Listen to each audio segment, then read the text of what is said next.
also helps prevent future flare-ups. Trilogy won't replace a rescue inhaler for sudden breathing problems. Tell your doctor if you have a heart condition or high blood pressure before taking it. Do not take Trilogy. Trilogy may increase your risk of thrush, pneumonia, and osteoporosis. Hello, whoever's out there. Hey, Bob. Start a new day with Trilogy. Ask your doctor about once daily Trilogy. Close a few of these down. Hey, Bob. Hello. How are you? I'm okay, I guess. I'm awake. You know, vertical. Yeah. Can't ask for much more than that. No, that's about 99% of it right there. There you go. There you go. If you get that much right, you're probably okay. That's right. At least for the time being, anyway. Yeah. Yeah. I mean, you know, that's a given in life. It's always subject to change. So you never know what's coming around the corner. Oh, there's an old expression. You think you know, but you never know. We got a few minutes here. We didn't really, well, we don't have much time. We really I bought something. Pardon? I bought a Lucy. Oh, did you? Okay. Yes, I did. All right. Now, did you buy, what kind of Lucy did you buy? Well, I bought one that's, let's see, what is it? I'm looking here.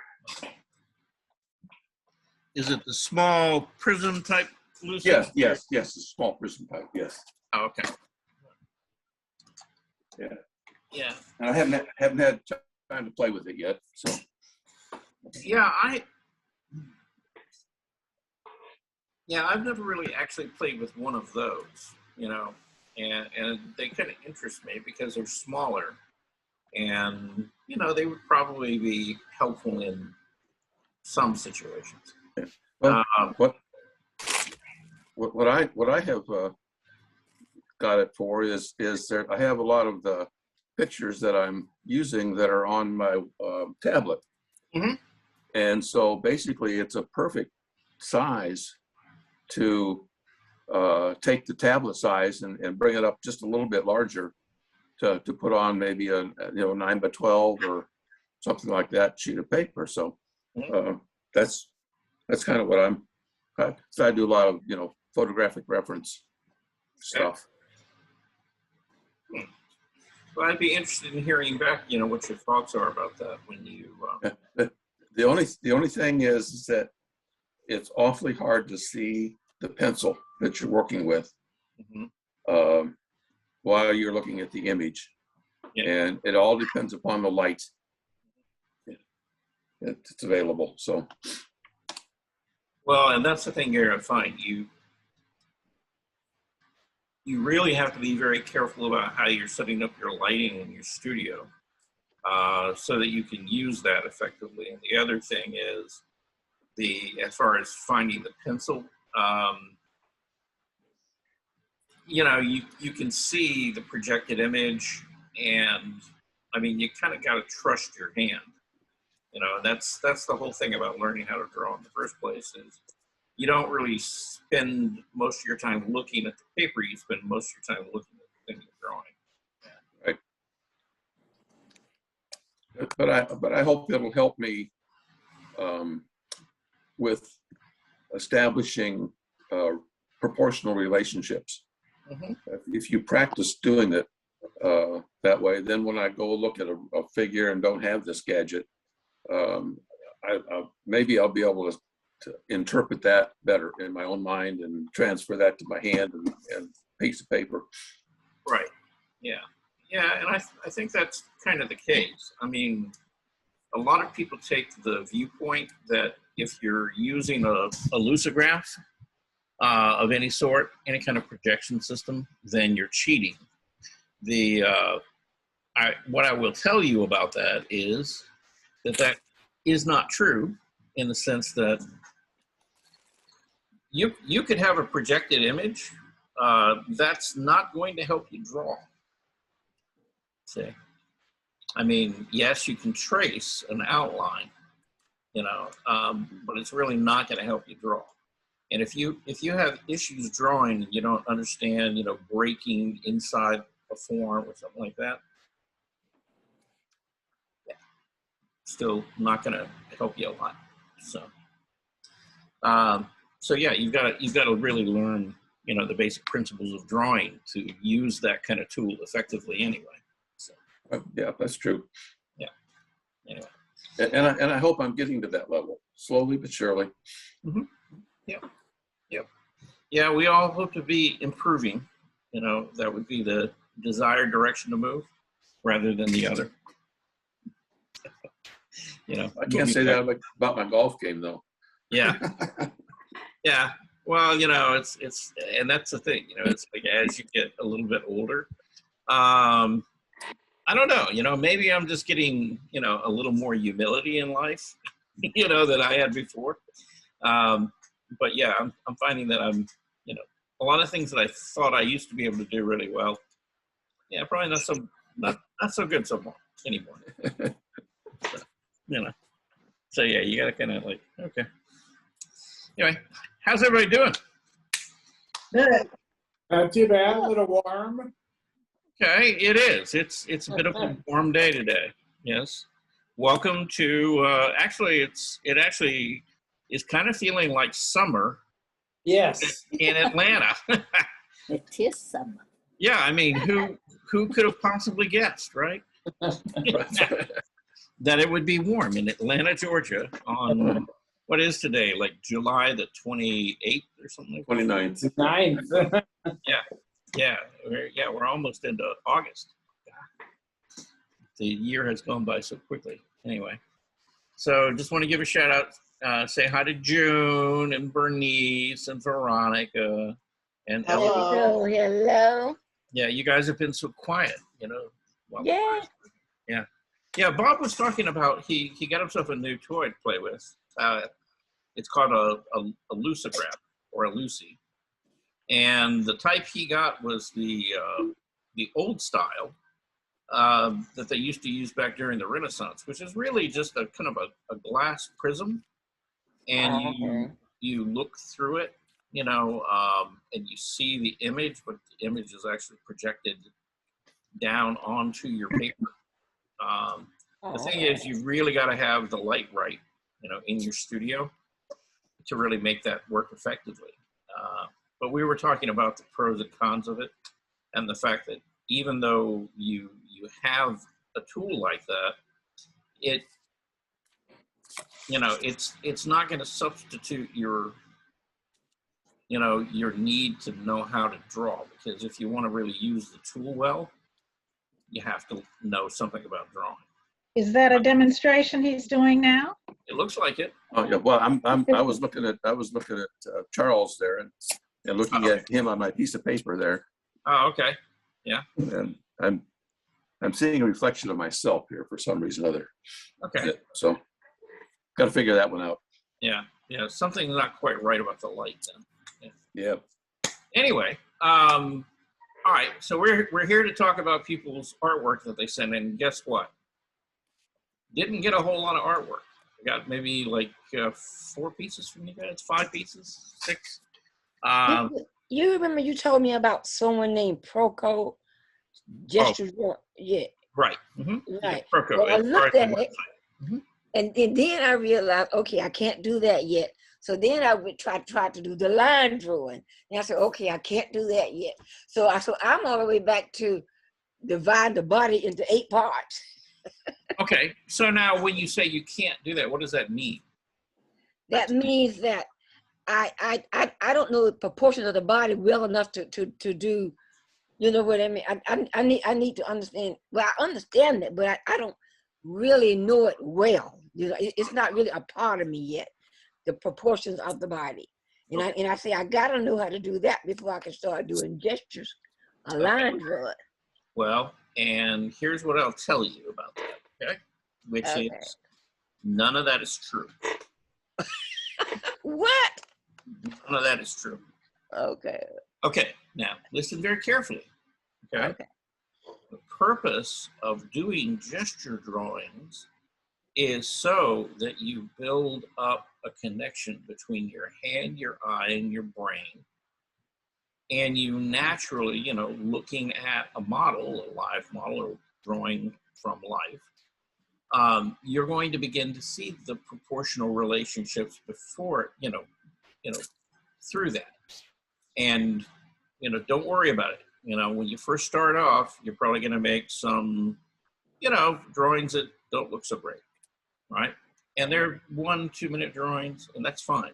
They're just to warm you up, but it's the key there is what you're really doing is you're training your eye and your brain and your hand to work together. Okay? And as you do that more and more, your proportions will begin to get better, and you'll begin to get them more correct. And you won't need to have that rule in your head of, you know, I need 8 heads high, because you'll start getting that, or maybe greater, you know, you'll be able to make some choices as to whether, without really measuring, as to whether you want to make a drawing look, you know, like more heroic, or, you know, more sort of diminutive. And so you can distort the figure a little more freely. So yeah, don't give up on the gesture drawing, you know. And yeah, and it's not about making pretty drawings. It's, again, you know, it's about training your hand, your eye, and your brain to work together, kind of coordinated. Okay? Okay. Yeah, and actually Bob and I were just kind of talking about one of the key things about gesture drawings is you should always be looking at the model, and you should not be looking at your paper anyway. See, you should keep your eye on that model while you're making those long lines and things. Because, again, part of that exercise is sort of getting comfortable with knowing where your hand is on the page, okay, without having to sit there and look at it.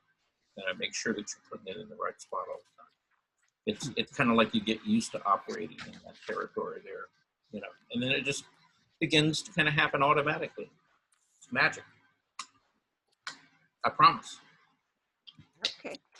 You just have to do a couple, probably a good, you know, 1,500 gesture drawings, you know, before they start, you know, really beginning to kind of fall together and really, you know, look good. So, you know, that's kind of it. All right. All right. So yeah. Don't tell me you're not ready to do gesture. Okay. Yeah, that's kind of a basic foundation thing. Okay. And it's good. And, you know, I don't care how good you get at drawing. You know, you need to do those, you know, a couple times a week at least. Seriously. Because it just keeps sharpening that connection, you know, between, you know, your hand, your eye, and your brain. You know, a lot of times my hand and my eye work really well together. It's my brain that refuses to work.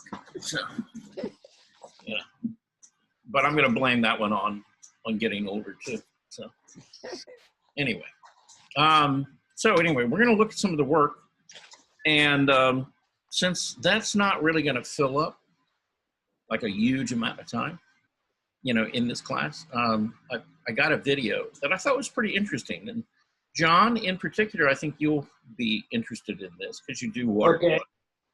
Very good. And it's a guy who is trying to figure out, you know, a process that a watercolor artist uses.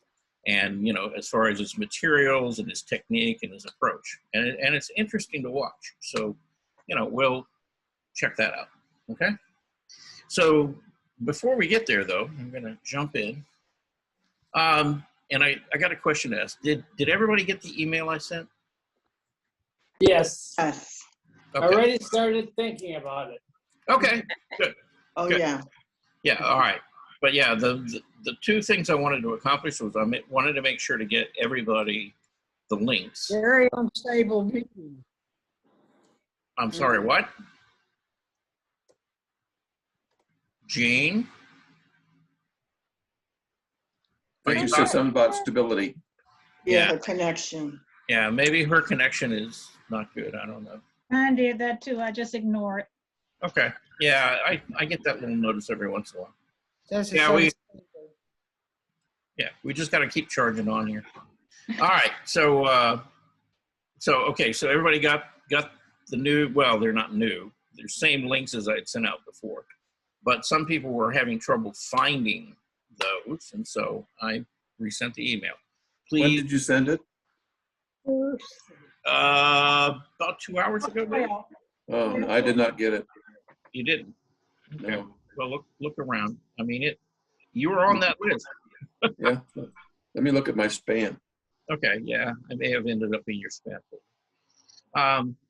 At any rate, so yeah, the assignment coming up is not for today, obviously.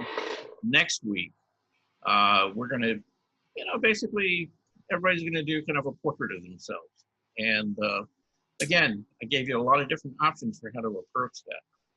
Okay, it doesn't necessarily have to be get a picture of yourself and make it look exactly like you. It's more about how you feel about yourself and the situation that we're in after being isolated after a year. So anyway, I'll leave that up to you guys to interpret it the way you want. So we're going to start. Found it. Yay! Okay. We're going to start here, and actually at the top of the list, Bob. Bob beat out Bernice because Bernice didn't send in anything this time. And I didn't try any tricks. No, John didn't send in any art share, gigliottis today. So yeah, we're going to start off with Bob. And so this is Bob's painting. He's been working on it. It's beginning to kind of come together, feel a little more solid. The perspectives and angles and things like that are getting figured out. Now he's just working with the light and shadow, trying to get a feeling of the light coming from a particular direction. Now, I talked about a lot of stuff the other day about this painting, and I guess what I'm going to do is I'm going to throw it open to the floor. Can anybody take a look at this, and is there anything that you would recommend Bob to do, maybe? The tree looks like it's out of proportion to me. Okay, Eloise, you want to start? The tree looks like it's out of proportion to me. It looks like it's too short. Okay. Mm-hmm. Yeah, it could be. It could be too short, and/or maybe the weight of the trunk at the bottom is too heavy for a tree that small. See? Okay. So maybe you could thin the trunk down, and it would feel more proportional. Mangoes. Is that an avocado tree, a mango tree? Lemons. Lemons look good. Yeah. So and lemon trees tend not to be really large trees anyway. They tend maybe to be like 10 feet, on average, 10, 12 feet. So I mean, the height of it overall, it doesn't bother me too much, but it's the weight. It's the weight of the branches, and particularly that trunk area. It feels like it should belong to a much larger tree. So. Well, I have two comments. Okay, Jean. Go for it. One is, I think a lemon tree this is a real stiff tree. A lemon tree is more limber, more delicate, and the limbs bend and move. Mm-hmm. Then the other thing is that the shadow, it looks, well, I'm sure it's not black, but it looks like it's black on my computer.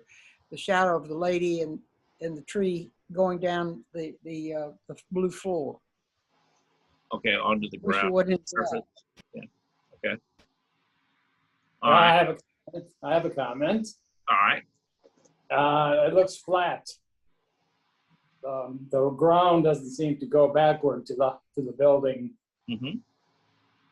Yeah, it doesn't seem to really have a lot of depth in there, does it? No. Okay. Okay. Do you have any ideas as to why that is? Too dark in the back of the darkness. It doesn't, you don't get the light to dark, the value. Mm-hmm. And Okay. the color too is almost all the same. Yeah. Anybody else? Anybody else got a thought about that? Why that bottom blue area, the ground initially, doesn't seem to be receding? Value's not right. Okay. Why is the value not right?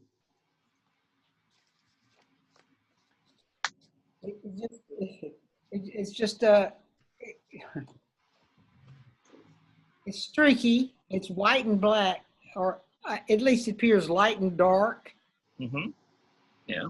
It's all the same color. I mean, really the same, almost the same value. It's all the same value of darkness and lightness. Yeah, it doesn't vary a lot. Mm-hmm. No. Okay. All right. So Bob, here's my take on it. Okay. And everybody brought up some good points. Yeah, they did. As far as that bluish area, where I'm guessing that's, some kind of flat, like deck area or something like that. Right. I don't know why it's blue. It could be tile, like a tiled patio or something like that. But I agree with everybody in the sense that it is flat, right?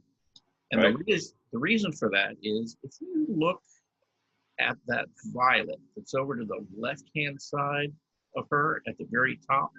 Yep. And then you go over to the right-hand side, and you look at that lighter blue over there.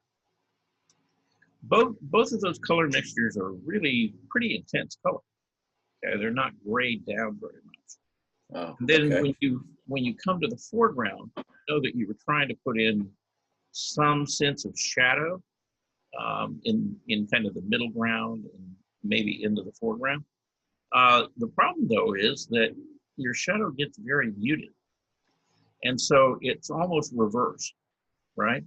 Where you need the muted color, you have an intense. Where you need the intense color to make it come forward, you have it muted. So it's kind of flipped. All right.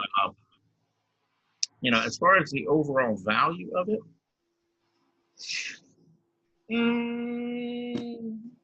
yeah, you could have like a stronger shadow, but because of the fact that you're outdoors and the thing casting the majority of the shadow is the tree, and that the whole, maybe not the whole table, but good parts, a major part of the table, for the most part, is in shadow rather than in light. Where that shadow is going to be darkest is not behind the woman, but it's going to be coming off of the tree. It's going to be closer to the tree. It's got to get darker, and then as it moves outward, it's going to become more diffused because more light's going to fill that shadow, and it's going to change the value as it moves backward. Okay. I understand. Yeah. So I think if you address that issue in that area, those two issues, you'll get that to lay down, and it will begin to look actually like you have light, that's hitting that tree. Okay. Which right now, you don't seem to have a lot of light hitting that tree. The whole thing looks a little bit like the whole tree is in shadow actually from something else. And that there's really not much sunlight on it. So yeah, just look at those things mainly. As far as the building goes, the color of the building, overall values, things like that, I think are fine. You know, I wouldn't necessarily change anything there. I would be really cautious though about look at the cast shadow from the tiles. And I guess my question is, why would it be casting a longer shadow off to my left-hand side as it's going off the page, rather than toward the middle or to the right? Because the tiles are basically sticking out, you know, probably about the same length out over that vertical wall. So you would think that the shadow would be probably a fairly consistent length on it. Well, I thought about that this morning when I was playing with that, Mm-hmm. and it didn't come across like I thought it would. So, Okay. I thought it would push that left side of the picture back further by doing that, but obviously it didn't. No, in fact, it actually kind of brought it forward. I like the tile roof, and I like the gesture of the lady who's sitting down. I like her pose. Yeah. She looks so relaxed. Yeah, I mean, she looked comfortable. I mean, her size and proportion to the table and everything else seems to work, you know, really pretty well. Yeah, I mean, there's a couple of little things about value and the use of color that's a bit out on it and need to be addressed. But other than that, you know, you're heading in the right direction. Now, I want to caution you about something. It looks like you kind of addressed it. The fact that, you know, most of the table, and in fact, most of the woman is in some sort of shadow from that tree. Your contrast on the dress It's isn't too intense. Yeah, it might still be a little, yeah, too wide of a value range. Okay. Yeah, because it still looks like there's sunlight hitting like certain parts of her, particularly her upper body, and in particular her arm that's over to the left, and then her face on the right hand side.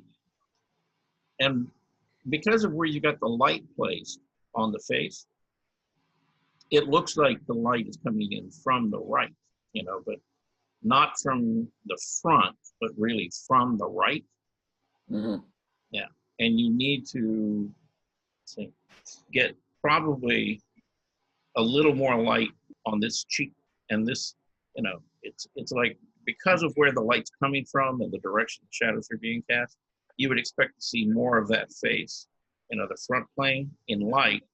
And what's going to be in shadow is this side plane over here.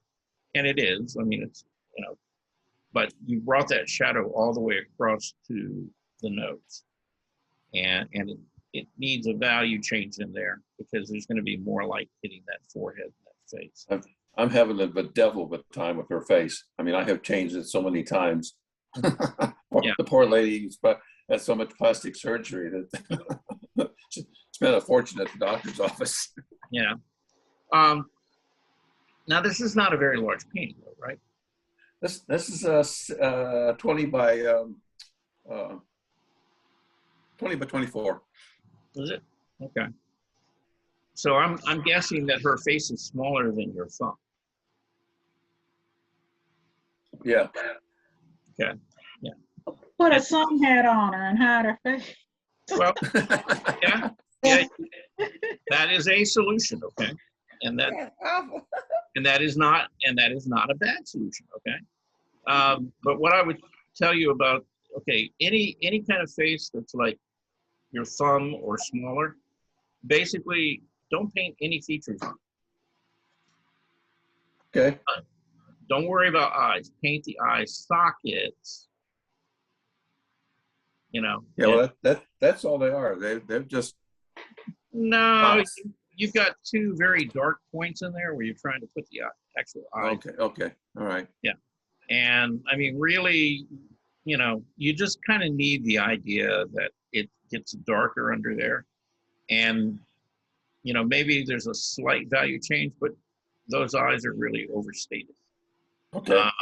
You know, as far as the nose goes, yeah, I mean, you've got it protruding. You don't really need a lot more there. Now, when it gets down to the mouth, what you're missing is you seem to have the line for the upper lip and maybe the lower lip. But one, you've got to get it centered under the nose. And then number two is, rather than paint the mouth, paint the orbit of the mouth, that round shape under there. You better put that sun hat on her and make her look down in her lap. I'm getting closer and closer to that, Eloise. Okay. And have you got reference to look at for her? I do. Uh-huh. She's here somewhere. Okay. Yeah, because it would be interesting to see what, what you're working with. My rubber is very dark. Uh-huh.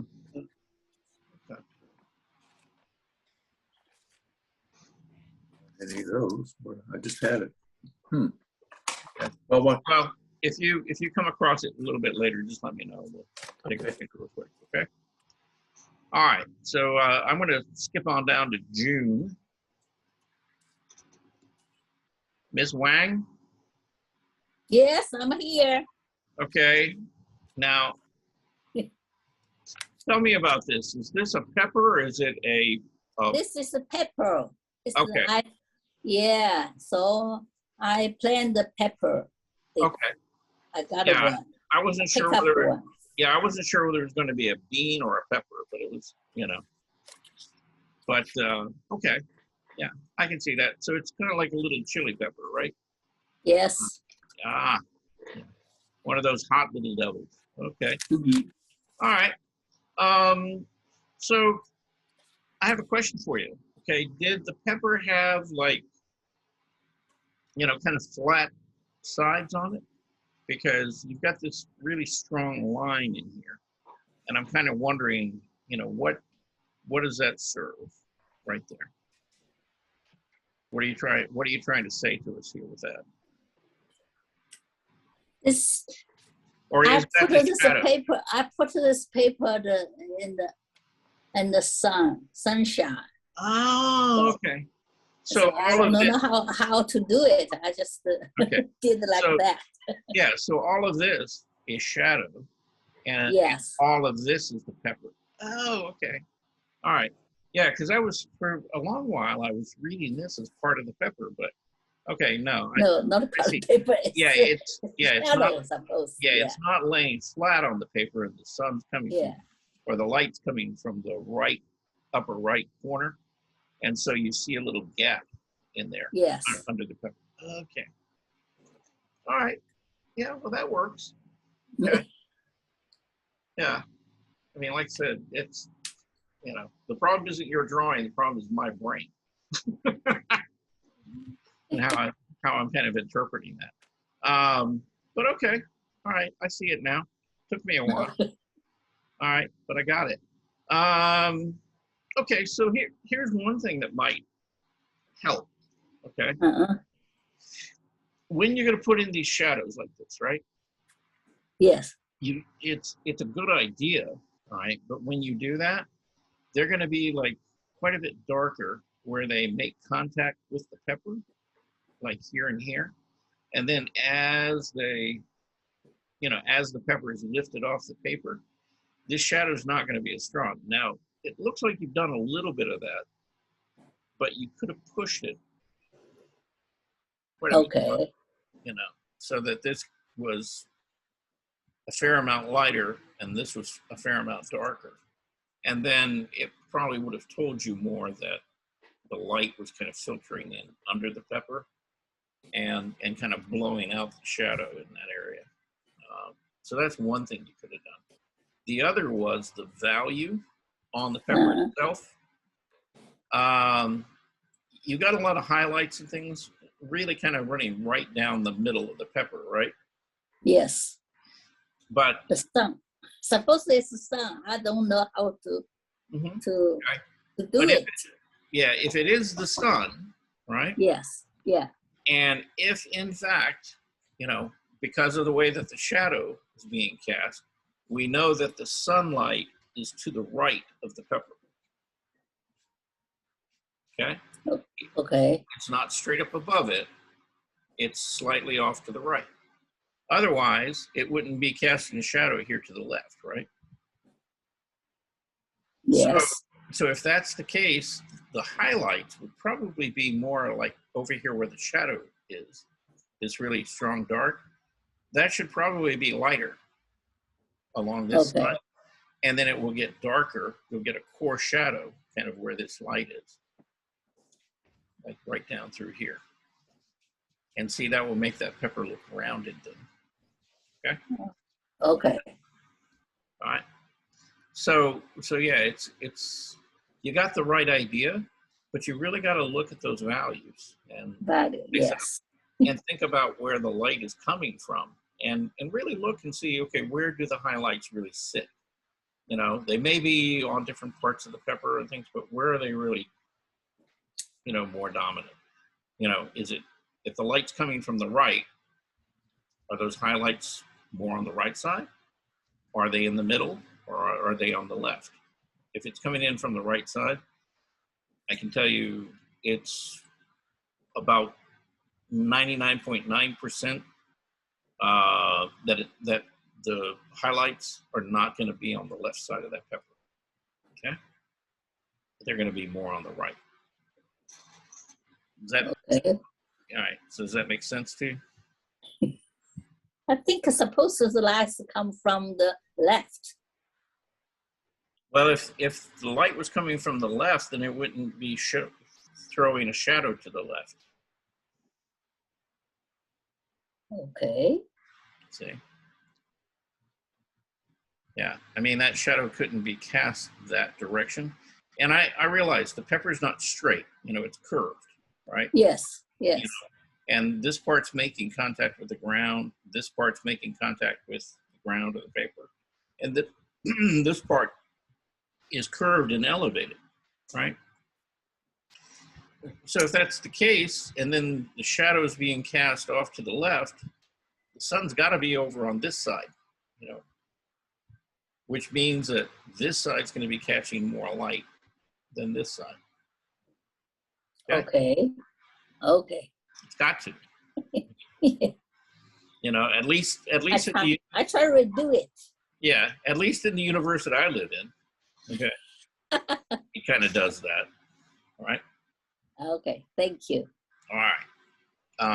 And then we have, you've kind of already done the assignment for next week, which is you did a self. Okay. All right. And This is from the mirror. From the mirror? Okay. Yes. All right. So I got a couple of things to say about it, which is A, it actually looks a little bit like you. You know, we can tell who it's supposed to be, right? But you really, really, really flattened out your face. Okay? And the reason I say that is that if I'm looking at like your eyes, they're like on a straight line, you know, across your face, right? And then the bottom of your nose is kind of the same thing. The mouth is kind of the same thing. And then you got this little bit of a chin and a wrinkle under there. And it looks like it's all been flattened, right? Okay. Between your neck and all. So what you need to look for is you need to look, you know, for a way to make this feel rounder, right? In here. And so you tried using shadows, right? So you put the shadow over here on the side, plane of the face. That helped. Yes. Yeah, that helped a little bit, okay? And then you put kind of a shadow down this side of the nose, right? And that, again, you know, was probably a good thing to do. But then you made this side plane right here coming out of the eye socket. You made that as dark as this. And that's on the light side of the face, and that can't be. Okay, yeah. Yeah, see, it's got to be a different value. And you could have the line there, right? But it's not as dark as this. Can't be, okay? Okay. Because, you know, you're getting more light on this side of your face here, okay? So the value is probably out on this and like here around the nostril and the smile line on your face. again, they're too dark. They can be there, but just, you know, very subtly. Don't overdo it, because when you overdo it, again, you know, your values are getting real similar and you're flattening the drawing out. Okay. So that's one thing. The other part is, instead of everything being on a straight line, okay, it's going to have a bit of a curve to it, right? Yeah. It's not just going to be straight. Now, I know when we're putting in like the front line or the front plane of the face, a lot of times when we're trying to line up the eyes, we'll use a straight line across, right? And that's really what that's for, is so that you can determine and get the height of the eyes equal. Okay, instead of having one much lower and one much higher. Okay, but the eye itself still has to move around the form of the face, because even though we call it the front plane of the face, the eye sits on a ball. Okay. Yes. Yeah, and your eyes don't feel like they're sitting on a ball. Oh, okay. I mean, you kind of started off the right way, you know, getting that little shadow under there and stuff. But, you know, it's like they're too level. And, you know, it's like, and particularly since you happen to have an Asian heritage, guess what happens? You know, your eye, the angle of the eye tips up on the outside just a little bit more than probably somebody who comes from Germany. Okay. Now that's not that's not an always, right? Okay. Yeah, individuals change and you got to look at each one. But, you know, in your particular case, I would say that, you know, the orientation of this eye and how this outside corner is a little higher than the inside is probably correct. All right. This one, on the other hand, see, you've got it just the opposite. The inside quarter is higher than the outside, and that probably isn't that way. Okay. Okay. So it's like if this were down here and the corner of the eye stayed in the same place, then your eyes would feel like they line up, you know, on this curved line moving around your head. Okay. Okay. All right. Thank you. Sure. And is Rebecca Pinkney here? Pinkney? I think she was away this week, so my guess is no. I texted you my reference drawing. Oh, you did? Okay. Yeah. Good. You texted it or emailed it? Texted. Oh. Text. Well, that's not helpful. Oh, sorry. Because I can't get it up on the screen so people can look at it. Okay, well, hey, How I about can make a change. How about sending me an email? You got it. Okay. And then I'll go open up the email. We'll go look at it, okay? All right. So like I said, Rebecca's not here, so yeah. You know, let's not talk about those till she gets here. I'll show you what she's doing, though, just real quick. She was doing some drawings out of a book, and it had Rembrandt. This is another guy. Again, you know, and he's sitting there with his dog. Now, this is actually a piece of artwork that she's copying for this drawing. You know, now it's okay. You know, you can do stuff like that. My preference, though, would be I'd really rather see you guys, if you're going to spend your time drawing, try to draw things that are actually in your house. You know, real live three-dimensional objects that you can pick up and you can look at, you know, from different angles, and really kind of figure out what all the shapes and proportions are. Trying to draw out of a book or off of a computer or photographs, they're already flat.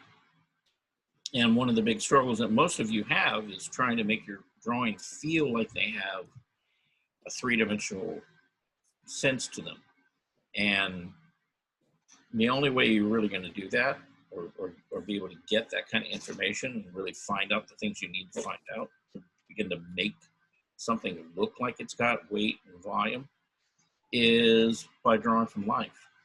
you know, by using your eye rather than just, you know, kind of copying, you know, something that's been printed or a photo off of the internet. Because by the time you do that, as soon as you take that photograph, it doesn't look anything like the thing that you were trying to photograph, because it reduces the contrast, you know, and the color range automatically just by the fact that you've taken a picture of it. You know, your eye doesn't do that. So here's another sample that she's doing. She's getting better. You know, she's getting better at handling like gradations and values and things like that. You know, she still needs a little bit of work on really checking proportions and things. She may have actually been making a conscious effort to make this, her drawing, look more attractive than the young woman in the illustration. So, and then we have this child.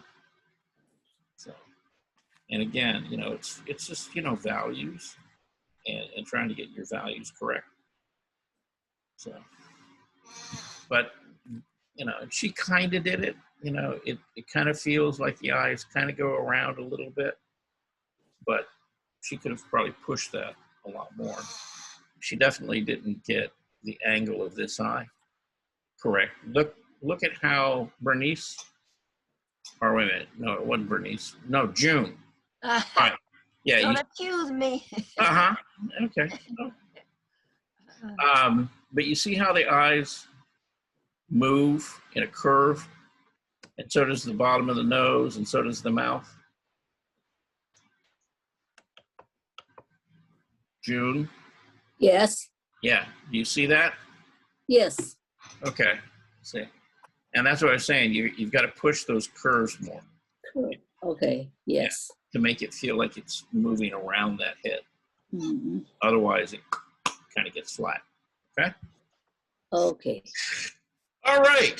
So that's kind of about it. Other than I've been doing some drawing. And I did that for a little while this morning. That's the painting that I was working on, kind of that decorative painting, the Klimt style painting. And I wasn't really happy with the legs and a lot of the stuff going on with the figure. Particularly, it looked too stiff. So I'm starting to do some more drawings to try to work out, you know, how I want to handle that. And so I think, you know, tipping the head slightly and lengthening the leg so it doesn't feel quite so foreshortened is probably the direction that I'll go. So this is just a little study that I did this morning, trying to figure that out.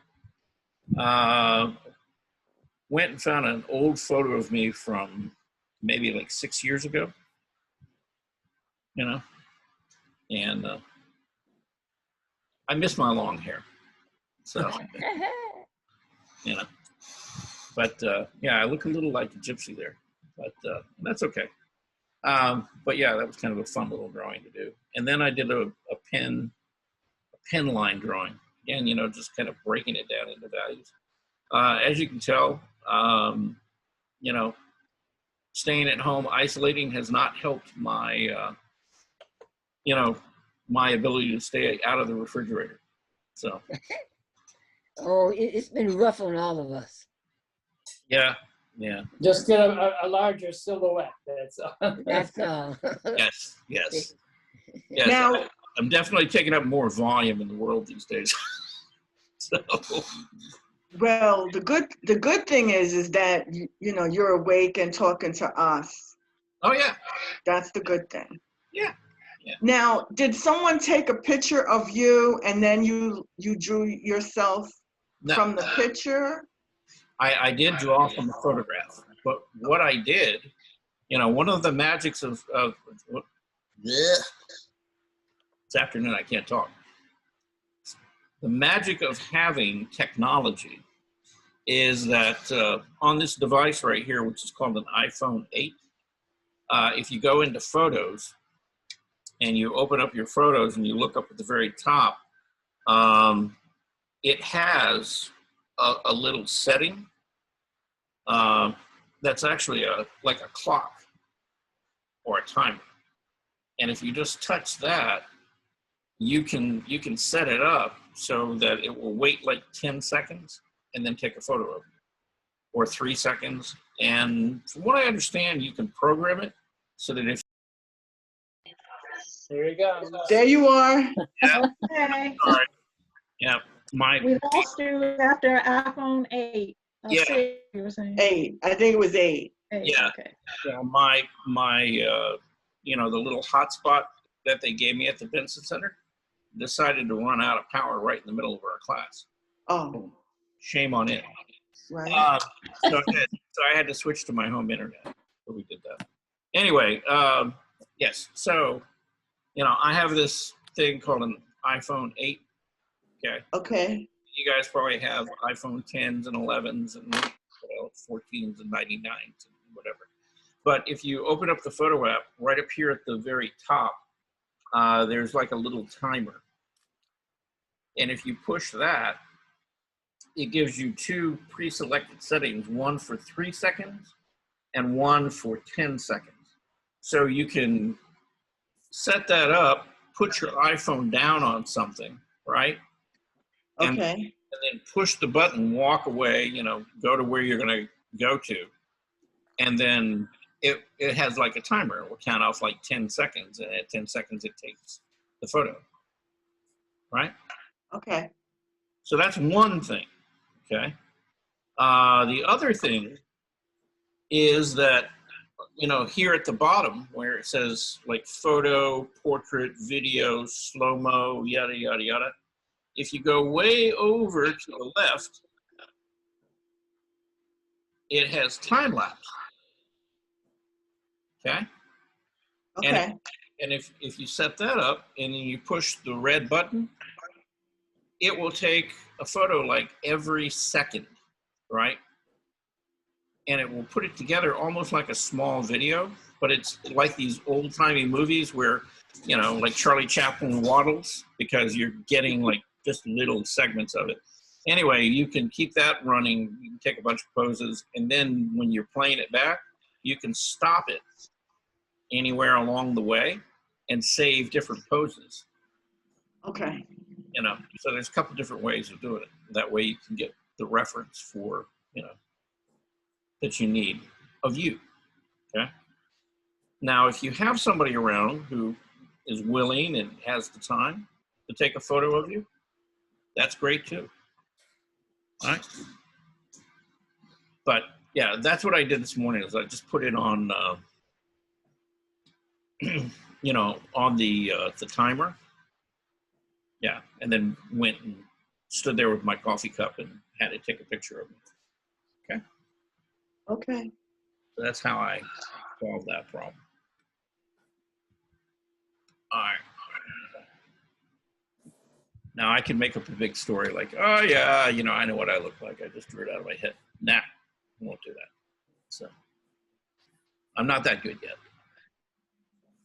Okay, so we're gonna watch this little video. Okay. We have Bob's reference. Pardon? I sent it to you on email. Oh, okay. Yeah, let me go check that too. And we got this guy spinning anyway. I didn't label the picture as me. Okay. All right. We you know, we can do that. Let's see. File and new window.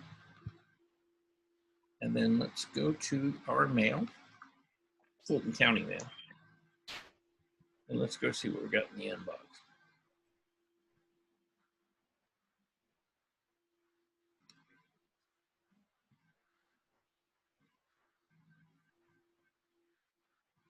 Ah.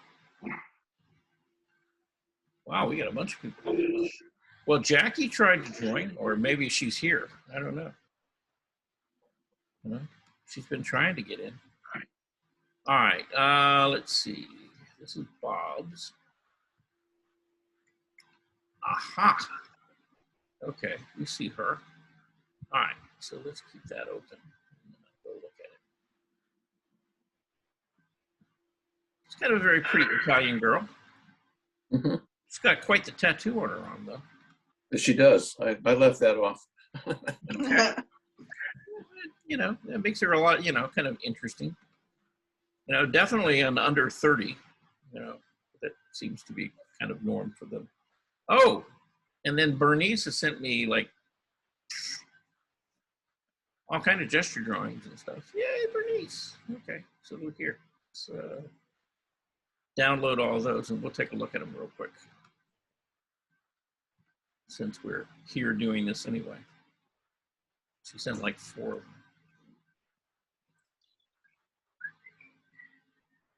Uh-huh. And she's got the reference too. Wow. Bernice, you're getting good at this stuff. All right. Really? I didn't want to send it in. I said, well, let me send it in anyway.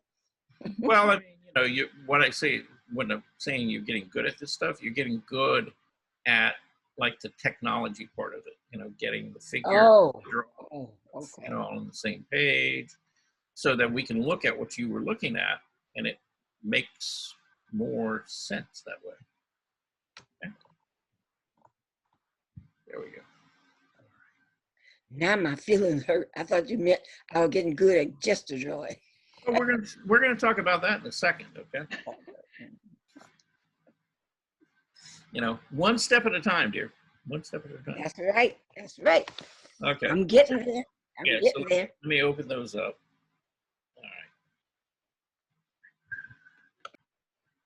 All right. So now I've got something to share with you guys, and you know I can make some choices. All right. So we're gonna do a little screen share. We're gonna start with Bob,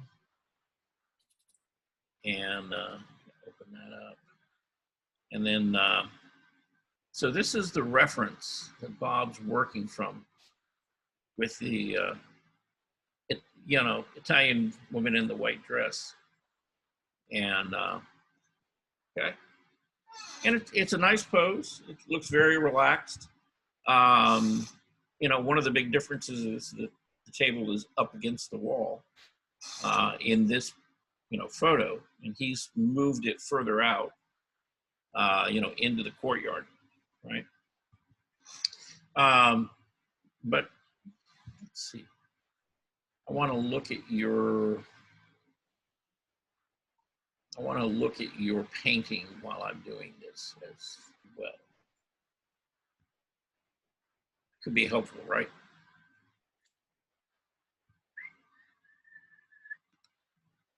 All right, Bob. Where are you? There we go. Aha. Funny how that works. All right. So when I'm looking at your painting and I'm looking at your reference, okay? And I'm not saying change anything, okay? But I just want you to be aware of it. The table that she's sitting at, you've either made her a much taller girl, and or that table, you know, is much higher, and her elbow. We're only seeing a strip of her. You're only seeing a strip of her. Okay. Are you seeing all of her now? Yes. Okay. Yeah. So the table sits quite a bit higher than you've got it. You kind of got the table like down here. Right. And her arms going down, you know, and that's okay. I mean, it's fine. It's not a huge deal. You just decided to lower the table. You know, but in this case, it does sit higher, right? But you got the pose down. You know, you got the angle to her body and stuff pretty well in the painting. Yeah, you got her leaning. Probably take it a little more, but you know, you've got that kind of flow. You know, so the body is at an angle. You know, from the upper right to the lower left, and then when you hit the hip, then it moves upward from the left to the right, and then the leg moving forward. So you know, in looking at her face, you see you've changed the lighting. The lighting on this is from the right, and it's kind of from the extreme right, because look at how the shadow is being cast on the wall from the head. Right. Right. You know, and even the light coming in under the table, see, which means that the light's not, you know, real high, it's lower, it's later in the day, and it's getting lower to the horizon line, so it's throwing these longer shadows, you know, in this particular case. So you got to kind of make a choice, you know. Do you do the whole painting using the lighting that's on her because you like the effect that you're seeing, which means that you have to change the light on the lemon tree and the building and everything else? Or do you keep the lighting the way that you've kind of seen it, which is really the lemon tree casting this long shadow onto her, and then have to adjust the values and figure them out on her and everything else? So it's a choice. Okay. Do you want a recommendation? Shoot. Hey, I'll listen to anything. I don't have to use it, but I'll listen. Right. Yeah. Yeah. Oh yeah. Believe me, I'm used to being ignored all the time. That's fine. You know, I got over that a long time ago. But look, because you're fairly far into the painting right now, and you've made some fairly concrete decisions about, you know, how you want the lighting situation on this. What I would do is I wouldn't change it, you know, as far as your basic idea. So the light is coming slightly from the front and the right, and probably, you know, not real high off the horizon line. So that basically the tree would be casting this big shadow across here, across this courtyard. And she would be sitting mainly in the shade, right? Right. Which means that you could probably leave the dress close to what you've got. I would probably just not make, you know, any real strong value statements in there. And then as far as the lighting on her flesh tones and things, I think her legs, her arm would be fine.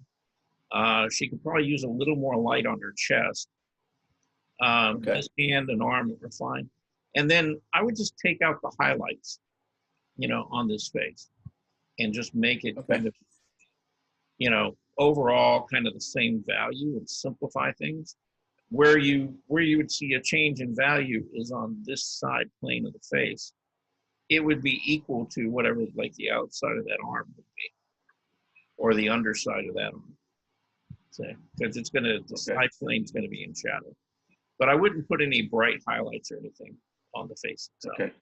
And that way she's sitting in the shadow of the tree. Okay. Okay. Sounds good. Yeah. And then again, as far as the tree goes, you know where the light's coming from. So if you thin down this trunk, then the light on the tree trunk is going to be over on the right side, and in any of the branches that are kind of oriented toward the light, you know, you're going to make some lighter areas in there. And then the foliage itself is going to be lighter over here and darker, you know, on this side. Okay. What amazes me is the fact that with all those beer bottles on the table, it's amazing she can sit up as straight as she is. They look like they're all empty. Yeah, well, they are, and I'm guessing she had help. You know, yeah, you know, she's a fairly attractive girl. I'm sure she's not out there drinking alone. No, so, probably not. Yeah. So, but yeah, but that was pretty good reference. You know. Yeah, that's actually a nice photo to work from. Yeah, yes, there's enough contrast in it, and that she winds up with some shape. Mm-hmm. Yeah. All right. So that's let's see, stop sharing there. Thank you. Yeah, you're welcome. That's what this class is all about. Yay. Okay. So now let's look at Bernice and Bernice's gesture drawing. Okay. So there we go. All right. So Bernice sent these in, and I love the way she's got these organized. I guess she collects these images and then prints them off on a piece of paper, and then she does the gesture drawing of them. Okay. So Bernice. Yes. All right. So, like I said, I want to give you the kudos for the fact that you figured I can use the computer. well that you can use a computer and that you're organizing your things in a nice way so that they make sense. Oh, okay. I mean, it would be really easy to just sit there at a pad and draw these, but you don't really know what you were looking at. This way, you can see what you were looking at, and you can see your drawings. Okay. Now, here's the thing with your gesture drawings. You're getting the basic idea, right? So you're finding the curve of the body, and then you're putting a shape in for the head. And in most cases, not always, you're even dividing the head between like what's in front and what's on the side. Okay. Now on this one, you didn't get very far because you didn't really get in this front leg. It was a 1 minute drawing. And by the time I looked up, he was on to the next drawing. Okay. Yeah, that happens. Okay, that's okay. But yeah, I mean, you've got that nice long line, and see this. Probably proportionally, you could probably extend that down to about right there. Oh, okay. To where that foot is, Mm-hmm. and you would have had that length to the size of the head just about right. And then, if you had time to get that line in for the front leg, you started off here with the arm, which could be a little bit lower probably. But overall, I mean, you're seeing the movement, and that's really the difficult thing in most cases is that, trying to just get people to see the movement. How much are they bent? Is that arm straight or is it curved, right? Things like that. And you're picking that kind of stuff up pretty well. Now on this guy, I'm assuming he's a 1 minute as well? Yes. Mm-hmm. Okay. The first 6 are 1 minute. Yeah. And then the second one, all three of them. hadn't changed. We see the same three. Yeah. Right. Yeah. So all three are 1 minute each. All right. But on the guy in the center. Okay. I don't see the center. Okay. Yeah. Yeah. You've got the curve of his arms. You've got the curve of the body. All right. Now, on a gesture drawing,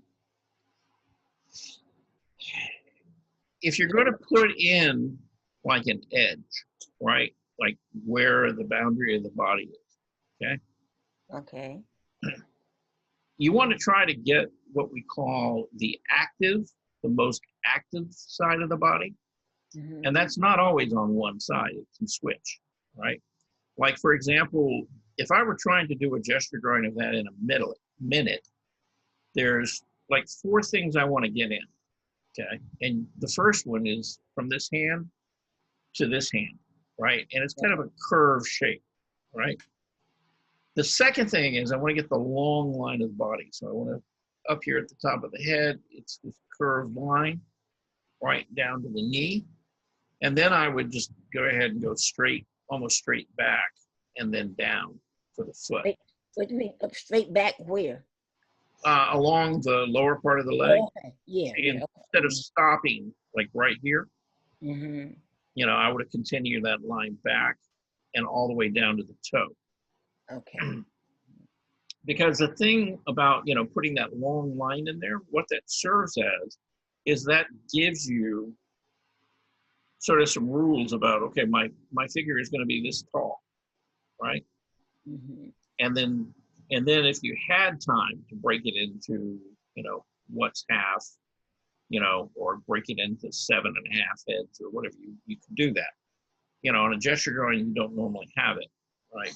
But carrying that line all the way from the top of the head down to the toe on one of the legs is really important because, again, that sets up the scale of your drawing, right? Okay. And that's always the first line that you look for, you know, in a gesture drawing, is that long line. How do I get from the head to the foot as quickly as possible? So that's probably, I probably would have done that a little bit differently by not stopping at the knee. I see mine is not bent up enough. The angle of mine is not Right. sharp enough. Right, yeah, you needed to push it about another 10, 15%, and you would have gotten it just about right. But that's kind of normal, okay? But that's the purpose of that long line. And then if you had time, right? Let's say that it's 1 minute, you got that done in like 30 seconds and you were wondering what you should do next, okay? Oh, yeah. Yeah, so maybe, you know, maybe get the size of the head in. But then what I was saying about the torso, you know, and or finding the inside and outside of the leg or an arm, is you always look for what they call the active side of the pose, right? Okay. And in this case, you see, you would need two sides. The really active side is right here along the rib cage, right? Oh, okay. So you would have this line right here, but it would stop. And then this outside of this leg right here, that would be the other active part. Oh, okay. Okay?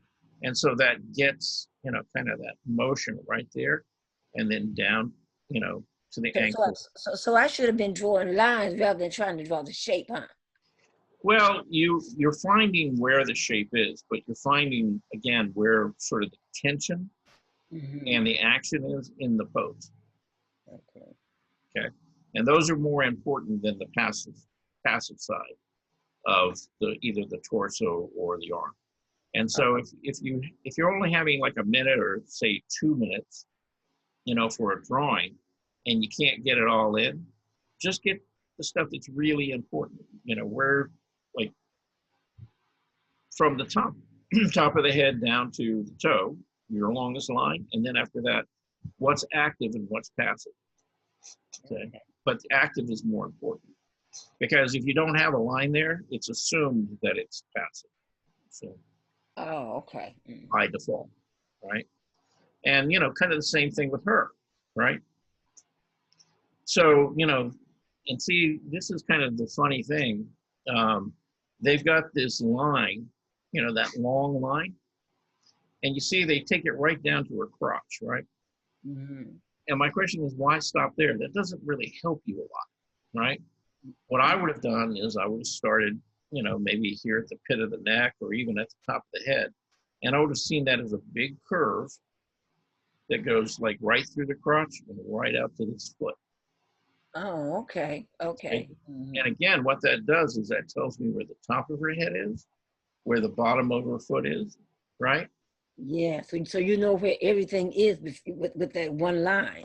Well, yeah, that one line tells me how big my drawing is.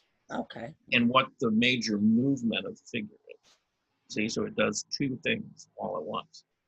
And then the next thing is I would begin to find active and passive sides to, you know, to the appendages and the torso, right? So like, for example, you know, we've already got this curve, so we know that, you know, she's not straight up and down, she's curved, right? So where you have compression and stuff is on this side of her body, right here.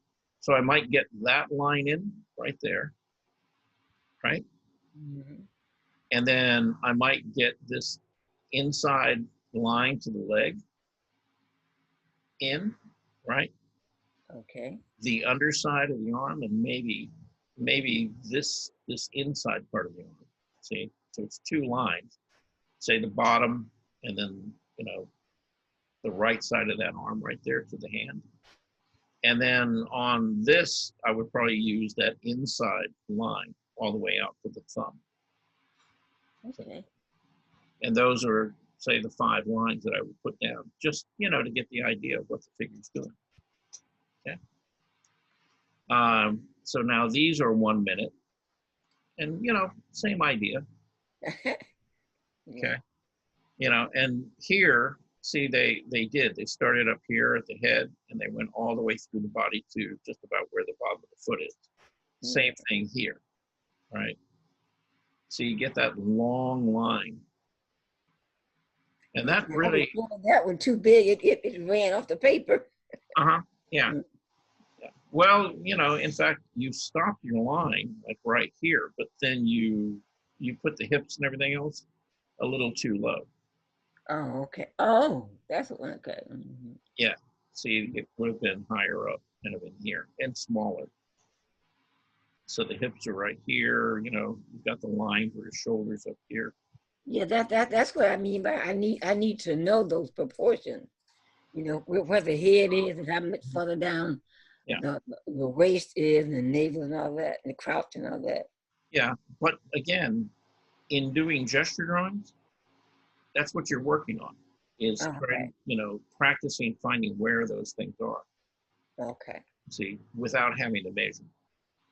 Okay. So you're letting your eye and your brain and everything kind of work together to do that. Okay. Then these are 2 minute drawings. You erased her, evidently. Yeah, because I don't know what I thought I was doing, because I knew I wouldn't have time to do it over. But I was thinking I don't know where I'm going with her. You know. Yeah. Because she only has one line and she has so many angles. Oh, well, no, she's got multiple lines in her if you want. Okay. Like, for example, if you wanted to start, let's start at the very top of her head here, right? Okay. So you might have a sharp angle downward, right? Which is really the back of her head and her neck.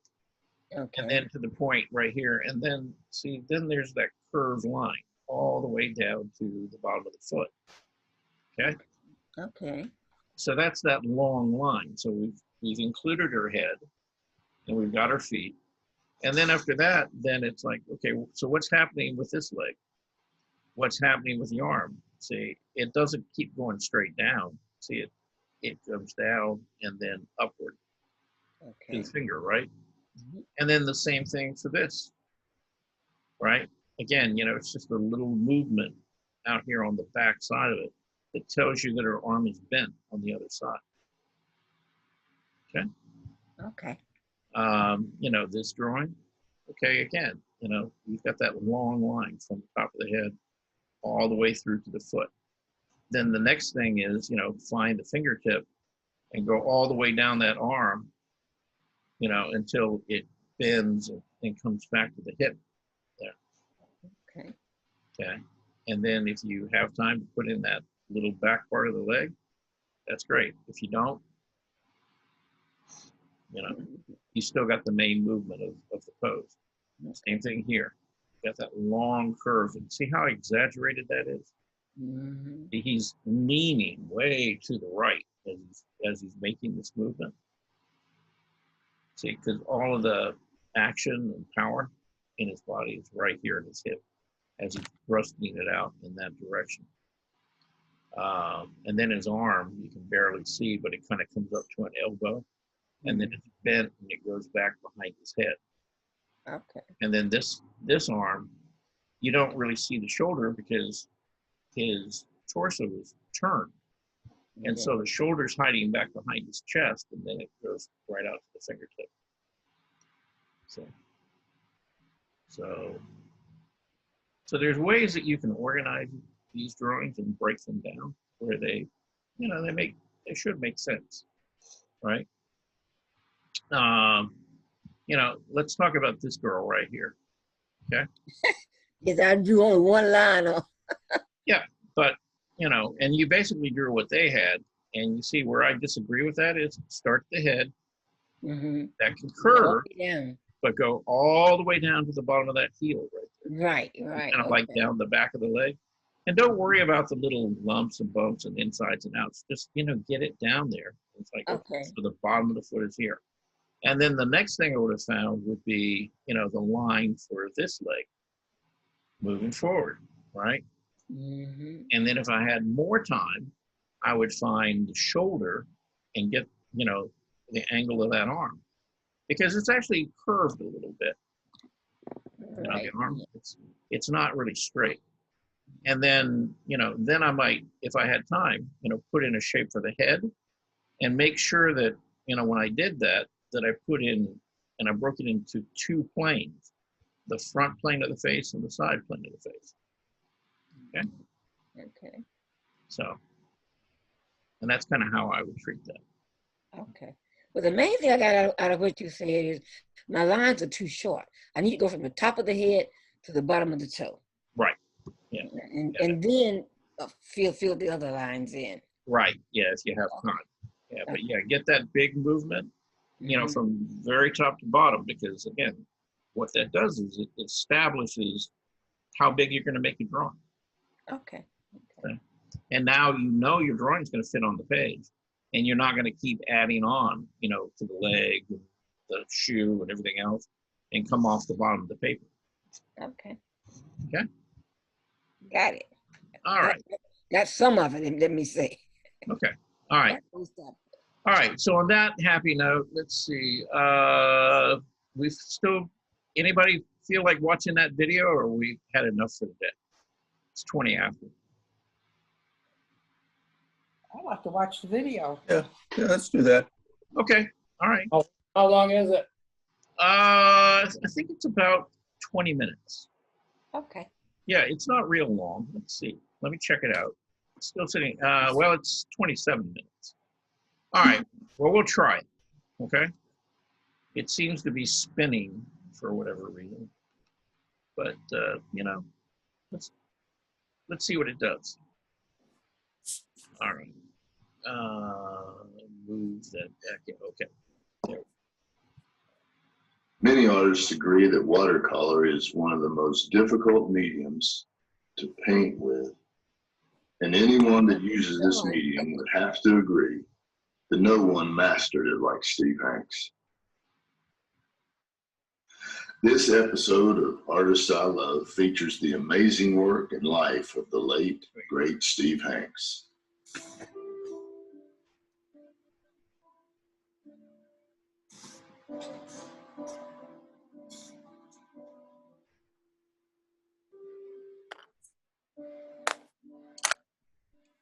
Steve was born into a military family in San Diego in 1949. Steve's father was a highly decorated World War II Navy flyer. After Steve graduated art school, he took a job as a caretaker at a campfire girls' camp near Cuba, Mexico in 1976. Steve had the winters off and used this time to perfect his drawing and painting style. His first romantic piece, Daisies and Lace, was a harbinger of his developing style, featuring a lacy dress and a serene sunlit setting.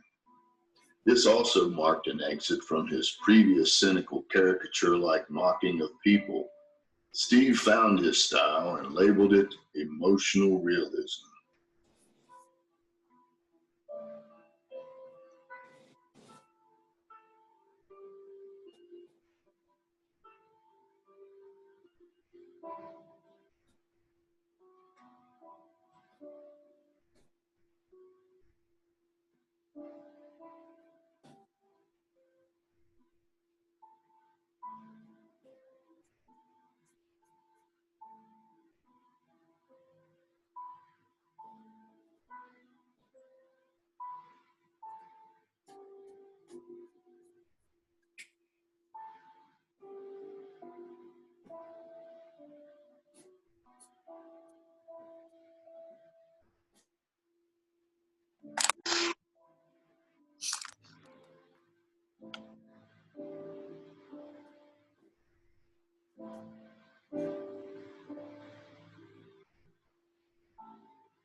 Women and children are a continuous theme in Hank's maturing style.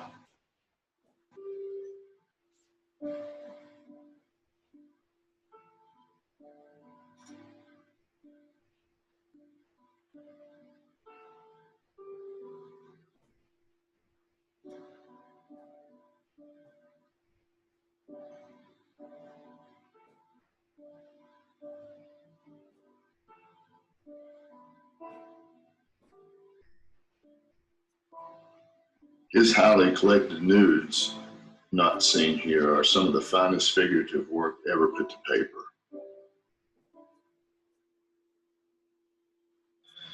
I tried to do a little experiment on Mr. Hank's technique. You look at closely at his paintings, it's almost as if he did stippling or, and I do see some stuff that looks like cross hatching in here. But it's like there are washes of color, but not, it doesn't override the previous wash. So I tried this on the arch is smooth. This is just 170 pound. And I couldn't get the results. So I had read where somebody said somewhere that they thought he used the rough. So I got some pieces of the Arches 300 pound rough. This side, a little smooth. This side's got a really good tooth to it. So I thought I would give it a try. Just going to do this little study that he did and see what I can come up with.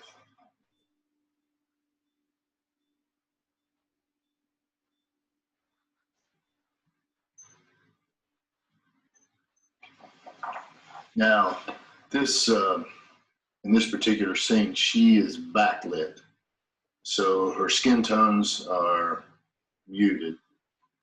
So I thought maybe we would start with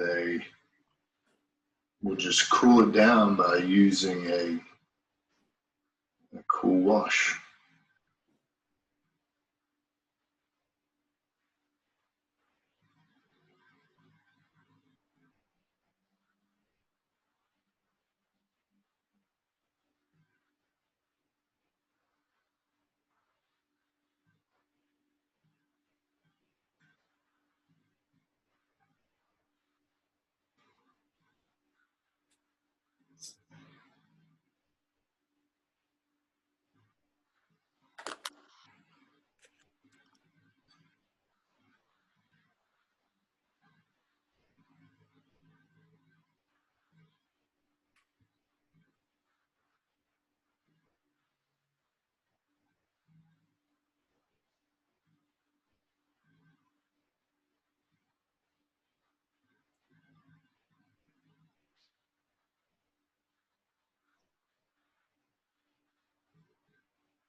That's kind of what I was waiting for, is for him to start getting in the darks. So, and as soon as he got, you know, those strong darks in there, all of the flesh tones that used to look dark brightened up just almost instantly.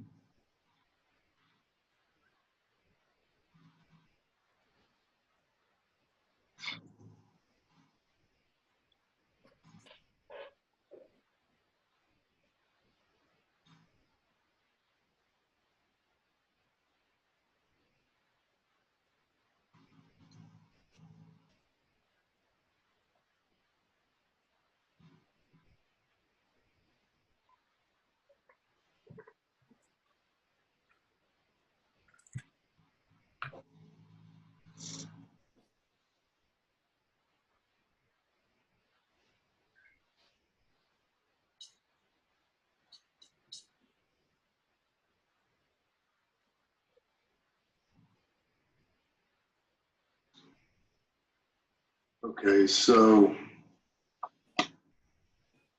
what I've done is I've used washes, I've used like a scuffing to try to get a little bit of this But also found that in places it almost looks like he went and did some pointillistic work. I don't know if that is true. It's like just taking my brush and the rough texture of the paper makes it easy to just, I guess, dry brush may be the correct term, but just scuff over it. And what it does is it leaves that, say, where you had some blues or whatever the tone under that, then you come over it. And so those, so it's not like you're laying a wash and obliterating or combining with the blue, if you're laying the reds over the blue or the flesh tone, but it's like, because of the texture of the paper, the combination of the texture of the paper and the pointillistic work, or like the sketching, just like you would use a pencil, you know, you just like you would shade with a pencil, you would just skip across the surface of the paper. I don't know that that's how the great Steve Hanks painted. It's just, I'm just looking at his work and trying to imagine what he did. This has been, at the very least, it's been interesting. And I think I'm going to try this on a full-blown painting of my own. Just to see if I can push this, the idea of what he's doing. Again, I have no authority to say how Mr. Hanks painted.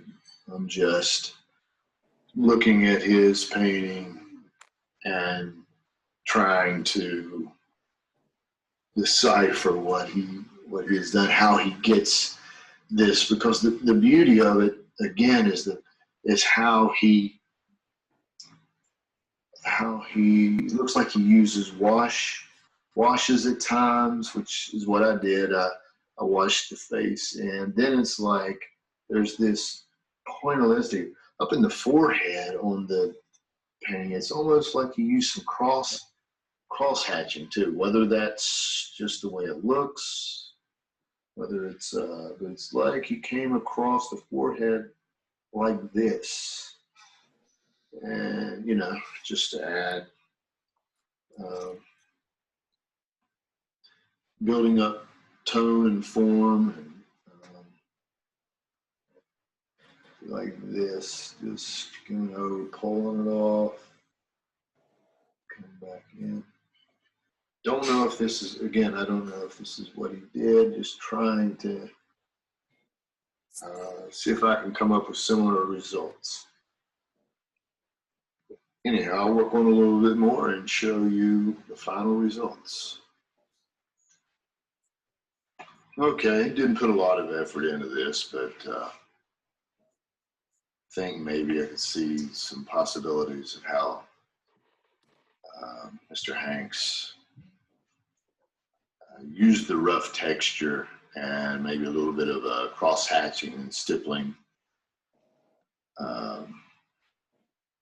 some washes where they were needed. And I suspect that the painting that he did here is larger than the one that I've done, possibly close to life size.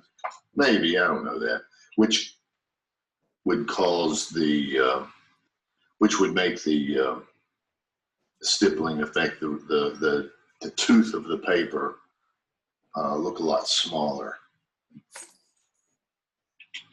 And again, mine is not very refined. Obviously, I'm not Steve Hanks, but it's just a theory of maybe what he was doing. I'm going to put in some washes here of some warm collars and some cool collars, and then we'll do some stippling or cross hatching over top of it. We'll lay in these washes and let them dry.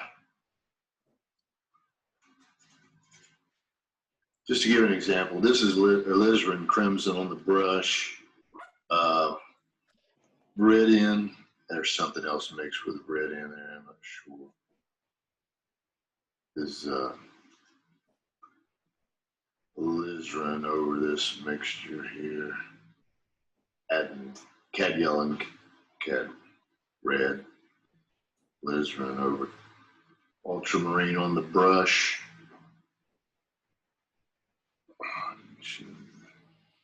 Ultramarine on the brush. This is alizarin. Ultramarine over this. You see how cool how he could have managed the temperature shifts in the face with the washes, and then used the stippling and the cross hatching to build up form.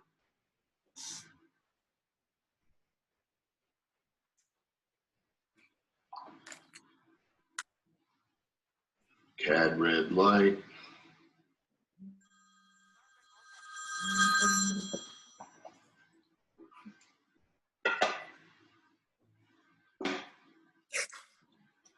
Cad red light.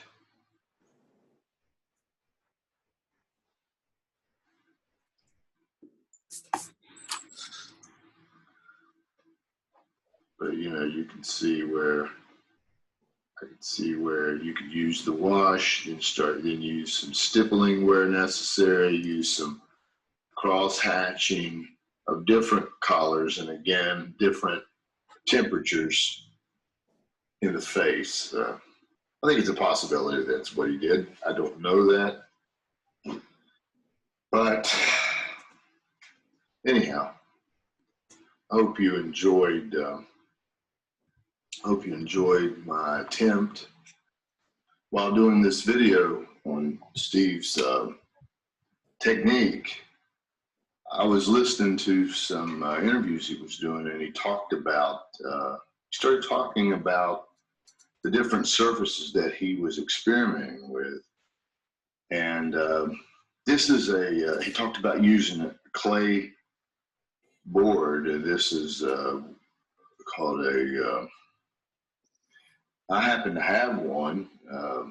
This is called aqua board, I believe. And maybe that was what I was seeing in the rough texture. Maybe it wasn't the rough. Of course, it sounded to me like he used different surfaces. So this is what it looks like. I don't know if you can get a good idea of it. Sounded like he used a lot of different techniques, a lot of different textures, depending on what effect he needed and what he was trying to do. But he did say this, I did notice this. What kept coming up was he was an oil painter for 15 years, and he got allergic to the oil. So he had moved to watercolor. And he wanted to maintain the look and the skin tones, and it kind of worried him. But he found out that he could get the look and the skin tones by doing washes or glazes. That's sort of what we do in the Bouguereau style. When you start off with a grisaille, and then you put these transparent washes over top, building up skin tones that way. So a little bit of insight. Again, I have no authority. I've never taken any workshop with him. He never conveyed any of his secrets to me. This is just exploring the possibilities of Steve Hanks' technique. Steve Hanks passed away from complication. Okay. So that's what you call reverse engineering.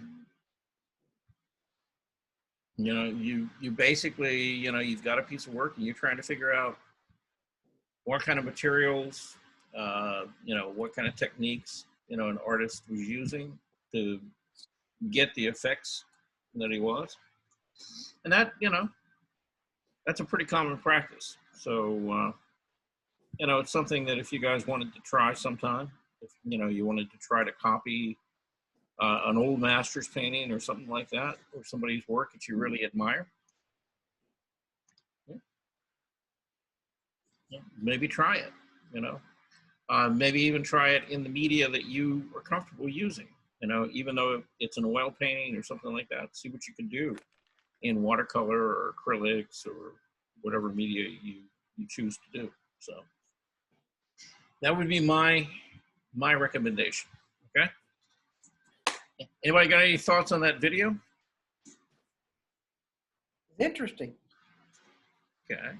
You can really, really tell that it was a heavy textured paper, the way it took the paint and the water really made a difference in the way the paint laid on it. And I actually liked his version better because it was more painterly. Right. Well, yeah. And again, he was looking at probably like a copy. Right. That he had, printed off on his home printer or something. So the color and stuff for the original painting probably wasn't that accurate. But I thought he came fairly close, Yes. Yeah, he did. And it was kind of a surprising difference in the feel of how the paper took the color, and the rougher paper actually took the color much better than the smooth paper.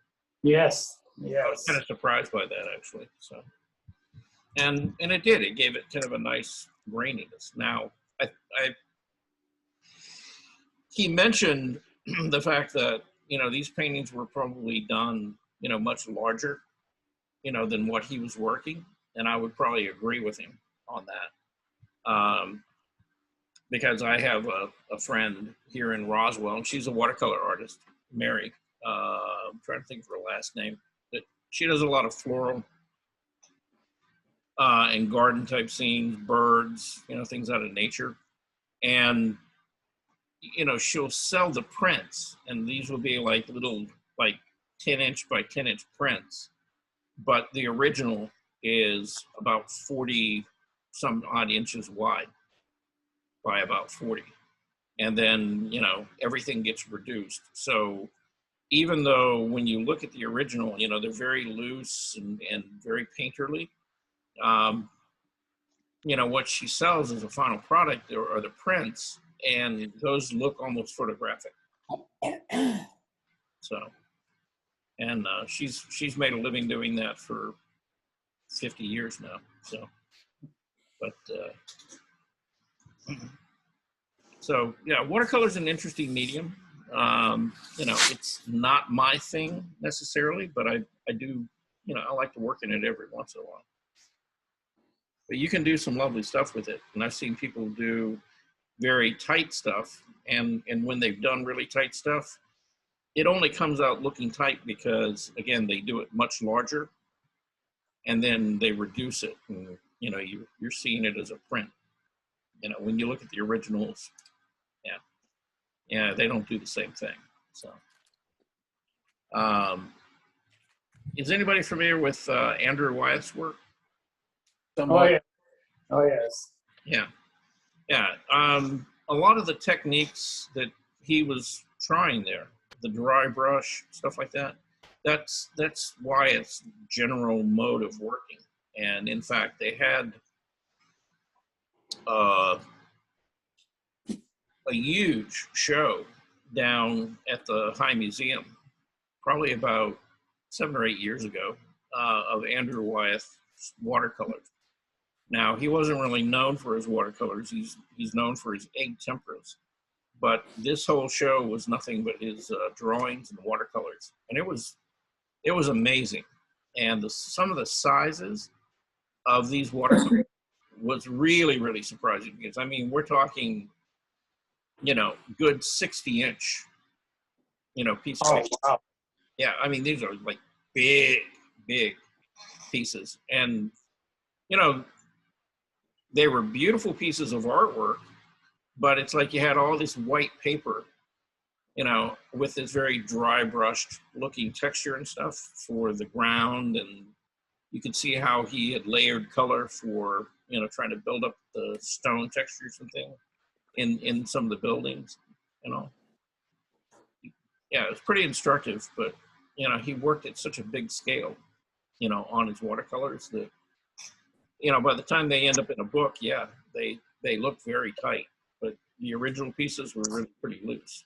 So That's one thing Kermit's doing this past week in his class. He's trying to copy a Wyatt, the boat on the rapids in the river, the two guys in the boat. Anyway, he's trying to achieve that watercolor look with oil paint. okay. Yeah. Yeah, I'm sure you can do it. It's just, you know, you have to work. It's not. Yeah. Well, you're going to have to work flat, and you're going to have to work it like watercolor. You're going to have to do a lot of like very wet. Very wet. Very wet. Yeah. Very wet and very thin.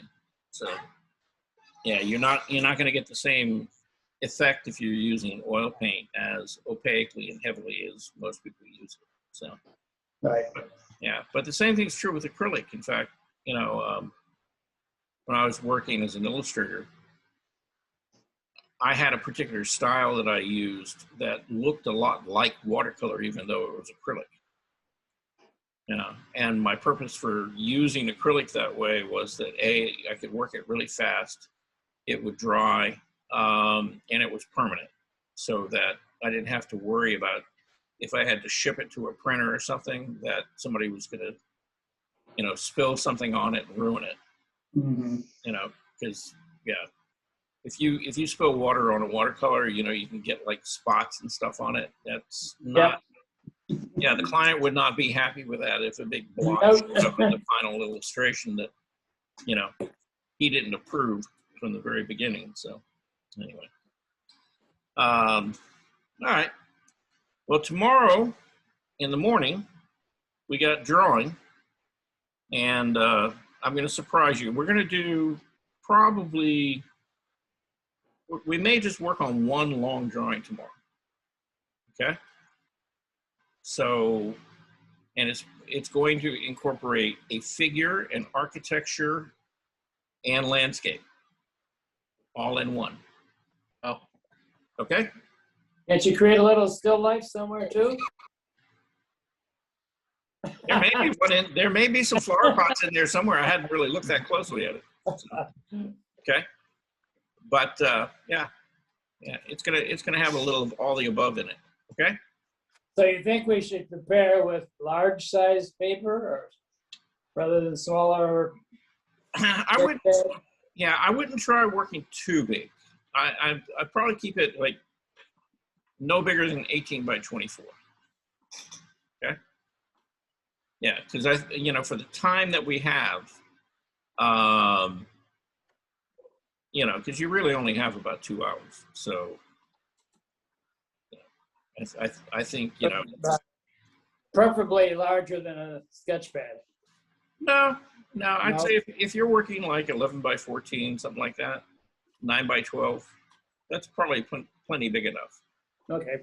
Yeah, and again, you know, if you're working smaller like that, all that does is that forces you to simplify things. Right. See, you know, because you're working at a smaller scale, you can't get in there and get real nitpicky with it. I guess I have to find a 3 by 5. Uh-huh. I'll have to find a 3 by 5. Yeah, well, that's pretty simplified. Yeah, yeah, then you're doing a thumbnail. Yeah, right.